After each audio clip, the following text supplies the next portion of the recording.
네, 여러분 외국인 수급이 요동치고 있습니다. 지금 보시면은 주식만 보더라도 목요일 날은 대거 매수를 하더니 그 다음에 더 많이 매도를 했고요. 선물도 마찬가지입니다. 선물도 목요일 날 1조 2천억인가 매수했죠. 그 다음에 저는 그래서 목요일 날 선현물 매수가 크길래 이제는 조금 이 정도로 크게 매수를 하게 되면은 이제는 좀 안정화되려나 보다. 요번 선물 때 그냥 적정히 넘어가려나 보다. 왜냐면은 가끔 이제 지수를 올리기로 그 방향 전환을 하게 되면 이렇게 급하게 선물이고 현물이고 매수를 하는 경우가 있거든요. 근데 그렇지 않았습니다. 그 다음날 주식도 여러분이 봐도 거의 3배 가까운 매도를 했고요. 선물은 뭐 그 정도는 아니지만은 그래도 목요일보다는 더 많이 매도를 해가지고 현재는 다시 마이너스 4조 5천억 누적 포지션이 됐습니다. 그러나 참 꾸준하게도 채권만은 매수를 하고 있죠. 예, 채권만은 매수를 하고 있다. 역시나 달러를 버리고 들어오는 느낌이다. 아니면은 근데 주식 매도보다는 좀 적긴 한데 요즘 실시간 방송에서 인버스 비중 의견을 드리고 있죠. 그래서 금요일 날 원래는 금요일 날 인버스를 줄이려고 했는데 그날 밤에 미 나스닥 다우 나스닥이 폭락을 해가지고 금요일 날 인버스 비중을 오히려 다시 늘렸습니다. 그래서 지금 인버스 비중은 50%. 이 비중은 제가 인버스 비중을 짜기 시작한 이후로 가장 큰 인버스 비중입니다. 예, 저희가 인버스 비중 그러니까 5대5로 간 적도 없었어요. 뭐 진짜로 안 좋아봐야 30% 40% 갔었지 지금 50% 정도 가고 있는데 상황 따라 이번 주에 인버스 우위로 한 인버스 60%까지 가게 될 수도 있을지 모르겠습니다. 제가 볼 때는 잡아먹을 잔치상은 차려져 있다. 이제 하방으로 잡아먹을 잔치상인데요. 토토 잔치상은 차려져 있는데 금요일 외국인은 이거 투매입니다, 여러분. 투매. 하루에 제 기억으로는 이게 거의 최대 같은데요. 더한 적도 있었나요? 둘이 합쳐서 얼마냐면은 3조 4조 3천억이에요. 이건 코스피만 친 거지. 코스닥 선물이랑 주식 선물이랑 콜옵션 프로젝트까지 합치면 조금 더 늘어납니다. 3조 원, 3조 원. 지금 급락 만약에 하락을 해버리면은 지금 선물에서는 기관이 자빠지게 돼 있고요. 그다음에 주식에서는 개인들이 자빠지게 돼 있습니다. 게다가 남아있는 누적 포지션이 마이너스 4조 5천억을 쌓았어요. 이게 잔치상입니다. 제가 볼 때는 물론 이게 마이너스 4조 8천억까지도 갔다가 그다음에 훅 줄었다가 그다음에 다시 늘어나고 있는 건데 일단은 금요일 밤에는 미국채는 일단 목요일 밤 다우나스닥이 급락한 이유가 미 국채의 불안 때문이었는데 금요일 밤에 미 국채는 반등했습니다. 국채 금리는 하락했다는 의미입니다. 다우나스닥은 반등에 실패했죠. 다운이 1.5% 떨어졌고 나스닥 0.5%가 반등에 그쳤습니다. 0.5% 반등이라고 할 수 있는데 반등이라고 하기 너무 작죠. 왜냐하면 그 전날 너무 많이 떨어졌기 때문에 나스닥이 토토 플레이 입장에서 볼 때는 국채금리하고 무관합니다. 오히려 국채가 안정화되면서 사람들이 국채가 좀 괜찮아졌으니까 괜찮겠지 하고 오히려 상방으로 달려드는 게 토토플레이 입장에서는 승부 조작하기가 더 낫죠. 주식 토토플레이 입장에서 볼 때요.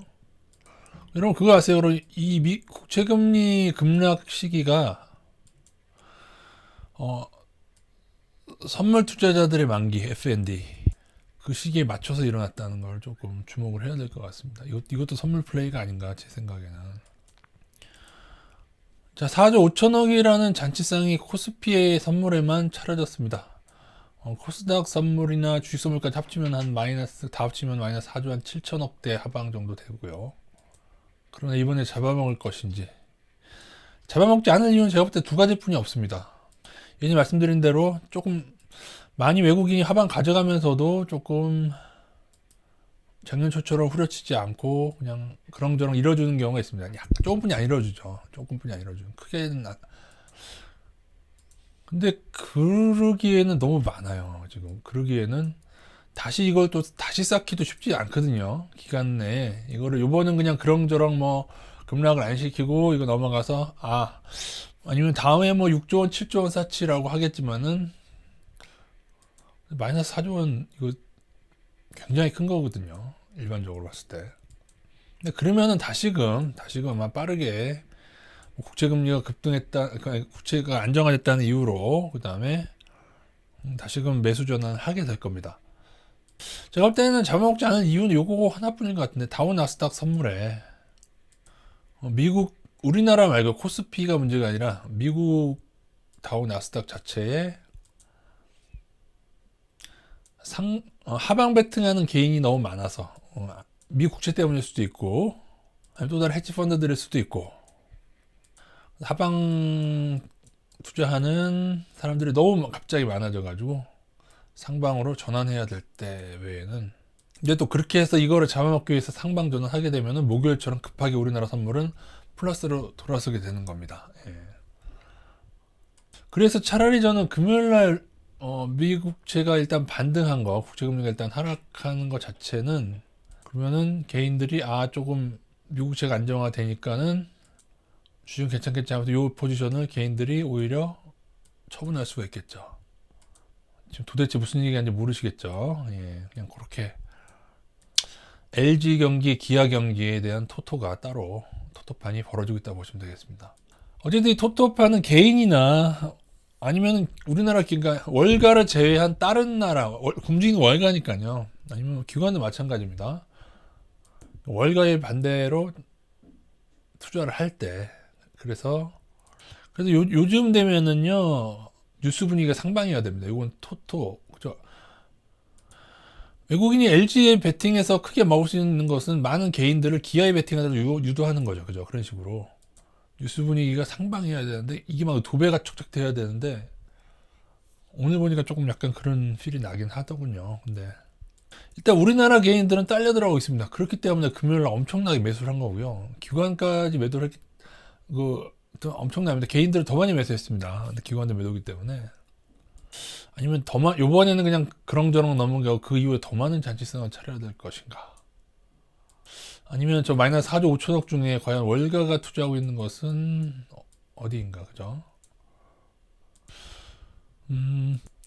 외국인은 삼성전자 하이닉스를 금요일날 투매를 했는데, 근데 뉴스에는 자꾸 이제 반도체에 대해서 좋게 나오죠. 디램 값이 반등하고 있는 건 사실인데, 그거는 제가 삼성전자가 받을 메리트는 크지 않고, 물론 메리트가 있습니다만은, 주로 하이닉스가 받게 된 메리트죠. 그래서 저는 그동안 외국인과 삼성전자의 외국인의 수급이, 삼성전자는 계속 매도였고요. 거의. 매수한 적도 가끔 있지만은, 그래서 SK 하이닉스는 매수였던 이유가 디램 값 때문이라고 보고 있습니다.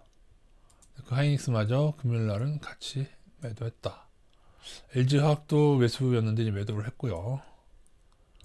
LG화학도 조금 이제 매도로 돌아서기 시작했죠. 외국인들이. 그리고